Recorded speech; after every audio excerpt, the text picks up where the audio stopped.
आम्ही महाराष्ट्र राज्यातील ग्रामरोजगार सेवक गेले 17 वर्षापासून काम करत आहोत, परंतु आम्हाला कुठल्याही प्रकारची विमा कवच नाही. आम्ही खर्चाने आजपर्यंत काम करत आलो आहे. आम्ही स्वतःच्या पैशाचे खर्च करून पंचायत समितीला जाणे येणे, मस्टर काढणे, सर्व कामे आम्ही स्वतः करतो. तरी शासनाने आमची या कामाची दखल घेऊन आम्हाला लवकरात लवकर 3 ऑक्टोबर 2024 शासन निर्णय जो मुख्यमंत्री माननीय शिंदे साहेबांनी काढलेला आहे तो आम्हाला लवकरात लवकर लागू करून देण्यात यावा. आज आमची इतकी परिस्थिती बिकटपणाची नाही. आमच्याकडे काम मागायला लोक म्हणजे मजूर येतात, त्यांच्या खात्यावर त्यांचं मानधन दिलं जातं, परंतु आमचं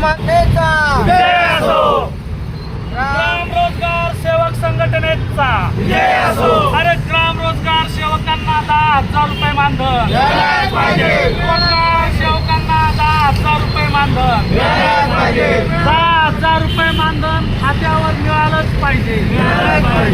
रोजगार सेवकांच्या खात्यावर मानधन, रोजगार सेवकांना पूर्ण वेळ कर्मचारी दर्जा, रोजगार सेवकांना पूर्ण वेळ कर्मचारी दर्जा. अरे कोण म्हणतो देत नाही, कोण म्हणतो देत नाही. अखिल भारतीय ग्राम रोजगार सेवक कर्मचारी महासंघाचा, अखिल भारतीय मनरेगा कर्मचारी महासंघाचा आहे आमच्या हक्काचं, आहे आमच्या हक्काचं. जिल्हाधिकारी कार्यालयासमोर एक दिवसीय लक्षवेधी काम बंद संप आंदोलन आपण छेडलेलं आहे. काय बोलाल सर आमच्या दर्शकांना? नमस्कार, मी शिवाजी गाडे, अखिल भारतीय मनरेगा कर्मचारी महासंघ नवी दिल्ली या संघटनेच्या अंतर्गत VBG रामजी म्हणजे विकसित भारत रोजगार हमी योजनेचे जे नवीन नामकरण केंद्र शासनाने केलं आहे, या संघटनेच्या अंतर्गत ग्राम रोजगार सेवक संघटना छत्रपती संभाजीनगरच्या वतीने छत्रपती संभाजीनगर जिल्हाधिकारी कार्यालयासमोर आमच्या रोजगार सेवकांच्या विविध मागण्यांच्या संदर्भात हे एकदिवसीय लक्षवेधी काम बंद आंदोलन म्हणजे आमचा संप सुरू आहे. शासनाने आमच्या मागण्यांकडे लक्ष दिलं पाहिजे. आमच्या मागण्या काय आहेत त्या मागण्यांचा पाठपुरावा केला पाहिजे.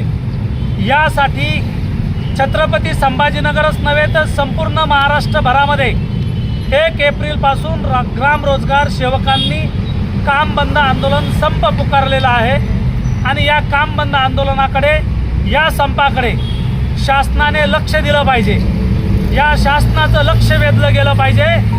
या प्रमुख मागणीसाठी आम्ही संभाजीनगर जिल्हाधिकारी कार्यालयासमोर एक दिवसीय आंदोलन सुरू केलं आहे. 8,000 रुपये मानधन व 2,000 रुपये भत्ता हे राज्य शासनाने शासन निर्णय काढून मान्य केलं आहे. 3 ऑक्टोबर 2024चा हा शासन निर्णय गेल्या 18 महिन्यापासून काढलेला आहे, परंतु त्याची अंमलबजावणी अद्याप झाली नाही. या शासन निर्णयाची अंमलबजावणी झाली पाहिजे. दुसरी गोष्ट, आम्हाला पूर्ण वेळ कर्मचारी दर्जा मिळाला पाहिजे.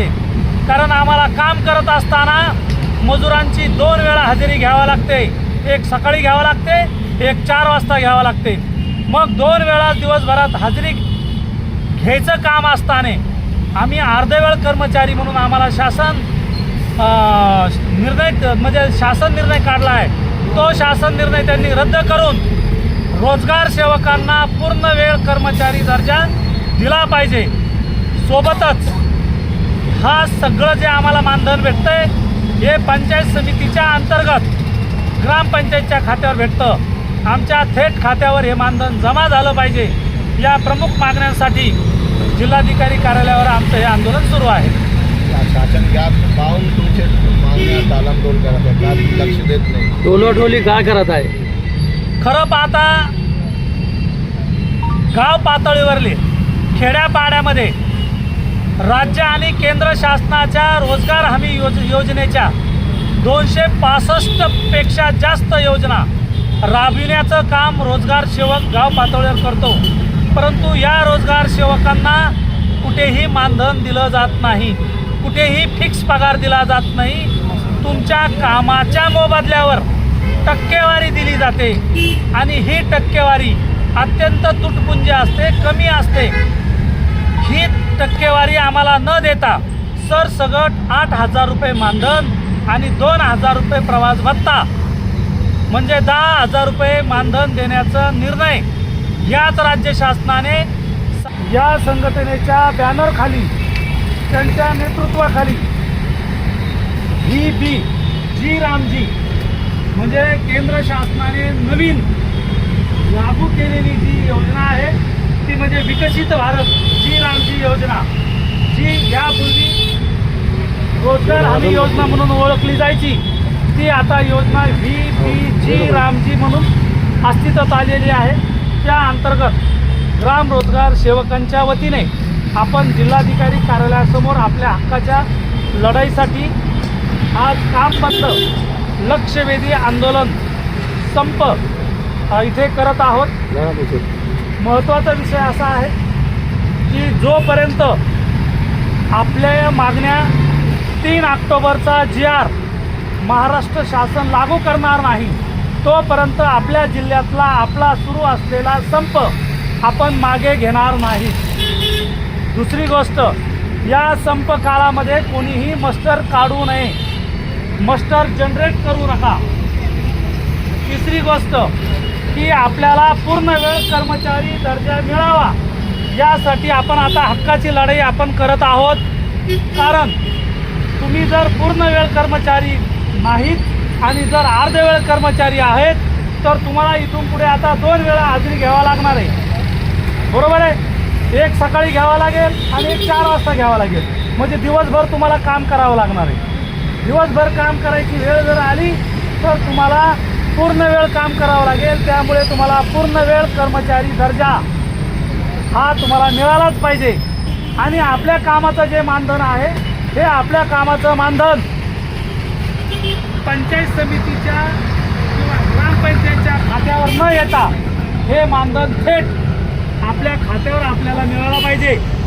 जिल्ह्यातल्या अनेक ग्रामपंचायतीवर सध्या प्रशासक आहे, या त्यांची मुदत संपली आहे, परंतु तिथे सरपंच नाही, तिथे प्रशासक नाही. गेल्या 2 महिन्यापासून ग्रामपंचायती अस्तित्वात नाही. ग्रामपंचायतीचा कालावधी संपला आहे, परंतु इथे सरपंच नाही, प्रशासक नाही.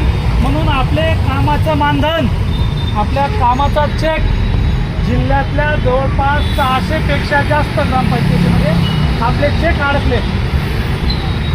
ह्याला जबाबदार कोण? यासाठी शासनाने झालेलं मानधन, तयार झालेलं मानधन थेट आमच्या खात्यावर द्यावं ही आपली आणखी एक प्रमुख मागणी असेल. या मागणीच्या संदर्भामध्ये अखिल भारतीय मनरेगा कर्मचारी महासंघ नवी दिल्ली अंतर्गत जी रामजी म्हणजे विकसित भारत जी रामजी